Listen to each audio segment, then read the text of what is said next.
James had everything written down. The habit list, the wake-up time, the 30-day plan, the video watched 3 times in a row. He knew exactly what he needed to do. At 11:53 on a Thursday night, he was lying in bed, phone in hand, watching the 4th episode of a show he'd explicitly told himself he was going to stop watching. And the part that bothered him most wasn't the show. It was the internal loop that accompanied every episode. Tomorrow you start. Tomorrow is better. Today's already gone. That loop runs inside a staggering number of men, not because they're lazy, not because they don't know what needs to be done, but because they built a broken relationship with action, and nobody ever gave that a name. You know what you need to do. That's the starting point. I'm not talking to someone who lacks information. I'm talking to someone who has too much information and not enough execution. And that specific asymmetry between knowing and doing is the most underestimated problem in the self-development space, because the entire content industry was built on the wrong assumption that what's missing is more information. Another book, another method, another video. And every time you consume that content and feel that spike of energy, you confirm the assumption. But 48 hours later, you're in exactly the same place. What's happening to you isn't laziness, it's a pre-action sabotage pattern, and it has a specific mechanics that most people will never be able to see while they're inside it. Let me introduce you to the first mechanism. I call it analysis paralysis, the habit of processing all available information before acting. It looks rational, it looks responsible, but it's one of the most sophisticated forms of procrastination that exists, because it has a perfect intellectual justification. I need to understand this better before I start. Let me study the subject more. I don't have enough clarity yet. Analysis paralysis is attractive because it disguises itself as preparation. But the difference between preparation and analysis paralysis is one thing. Preparation has an end point. Analysis paralysis doesn't. It's infinite by design because the unconscious goal isn't to finish preparing. It's to never have to start. Viktor Frankl, the Austrian neurologist and psychiatrist who survived 4 Nazi concentration camps, described in his work something he called the will to meaning. His central thesis was that a human being can endure any how if there's a strong enough why. What interests me in that formulation isn't the philosophy of meaning. It's the inverse logic. Without a clear why, the how becomes infinitely negotiable. You can always find a different way to do something, another method, another approach, another tool. And that infinite search for the right how is, most of the time, an escape from confronting the why that still hasn't been honestly answered. James looked for a new method every month. He'd already tried 6 different productivity systems. Each one promised clarity, and each one lasted a few weeks before being abandoned for a newer one. What he hadn't stopped to ask was, why do I want to be more productive? And the surface-level answer, to do better at work, to earn more, wasn't strong enough to sustain the effort of breaking years-old patterns. He needed something more true, more personal, more his. Second mechanism, waiting for the right moment. You'll start when life is less busy, when you finish this project, when you resolve that situation, when your head is clearer. Waiting for the right moment is one of the most expensive illusions a man can cultivate, because the right moment doesn't exist. It's a projection of the mind that wants to start without having to face the discomfort of beginning. The discomfort of beginning is real. Starting something new, a habit, a project, an identity, activates the brain's threat detection system because the new is perceived as dangerous until proven safe. That's neuroscience, not lack of character.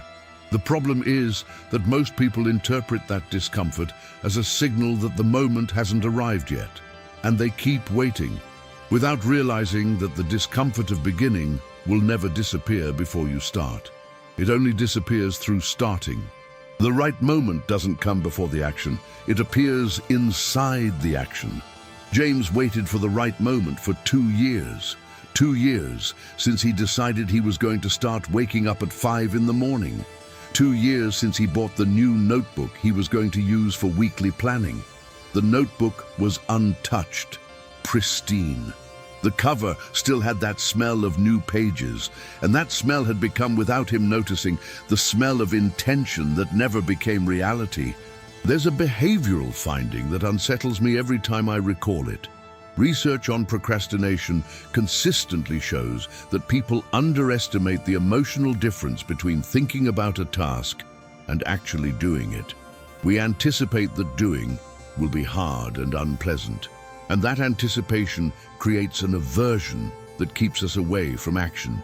But when people actually do the task, they consistently report it was easier and more satisfying than they expected. The problem isn't the task. It's the mental model you have of the task before you do it. What you're feeling right now, recognizing the pattern but not yet knowing how to break it, is exactly where most people stay stuck. Not from lack of awareness, from lack of system. I built the Untamed Mind protocol for this. The ebook names the 4 sabotage patterns your mind uses against you. You just saw 2 of them here. The daily performance panel is where you implement what the ebook teaches in day-to-day life through 3 priorities, a focus timer and a nightly reflection. The reprogramming audio acts where knowledge can't reach in the subconscious, before the phone, before the world gets to you. 3 tools, 1 system, 37 link in the description. The problem isn't recognizing the pattern. It's the moment after recognition, what you do with it. Third mechanism, the limiting identity. This is the hardest one to see and the most important to understand. You have a story you tell yourself about who you are, not necessarily out loud, but internally there's a narrative that organizes who you believe yourself to be. And inside that narrative, there are claims about what you're capable of, what feels natural to you, what characterizes how you operate. I'm just not very disciplined by nature. I have a hard time keeping a routine. I start things but don't finish them. Those statements aren't objective truths about your nervous system. They're stories. They're models you built from selected evidence from your past. And the problem with identity models is that they become self-fulfilling. You behave in ways consistent with who you believe yourself to be. And when you act differently from the model, you experience cognitive dissonance, the discomfort of being inconsistent with your own identity. And the mind resolves that dissonance by returning to the behavior consistent with the old model. James Clear, in Atomic Habits, arrived at a conclusion that sounds simple but runs deep. The most durable behavior change doesn't start with what you do. It starts with who you believe yourself to be. Not, I want to exercise, but I'm the kind of person who exercises. Identity first, behavior as consequence. But here's what most people miss. You can't declare a new identity and expect it to install itself. Identity isn't adopted through declaration. It's built through evidence.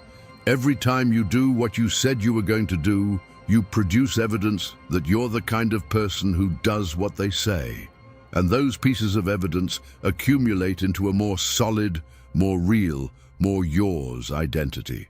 James spent months trying to become disciplined through willpower alone, trying to sustain behaviors that weren't consistent with the identity he had of himself. It's like trying to keep a plant alive with light alone, no water. Willpower is the light, but identity is the water. Without it, nothing grows for long. Fourth mechanism, perfectionism as protection. This is the most treacherous of all, because it's the one that looks most like excellence. The perfectionist doesn't launch the project until it's perfect, doesn't send the message until he's revised it one more time, doesn't start the day until he's planned every detail. And the justification is always quality. I want to do this right. But what perfectionism is actually protecting isn't the quality of the result. It's his integrity in the face of judgment. If you never launch, you can never be judged as insufficient. If the project stayed in draft, failure is hypothetical. much less painful than real failure. Perfectionism is an emotional risk management strategy disguised as commitment to excellence, and its cost isn't the imperfect project you never launched. It's the version of you that could have learned from that project that still doesn't exist. James had a YouTube channel in draft for 19 months. He had the script for the first video. He had the equipment. He had the channel name. What he didn't have was certainty that it was going to be good enough. And without that certainty, he didn't publish. Not realizing that the certainty he was looking for could only come from publishing. But there's something most people do at this point, and it's where everything falls apart. They try to attack one pattern at a time. They solve the analysis paralysis problem with a new decision framework. They solve the waiting problem with a 2-minute rule.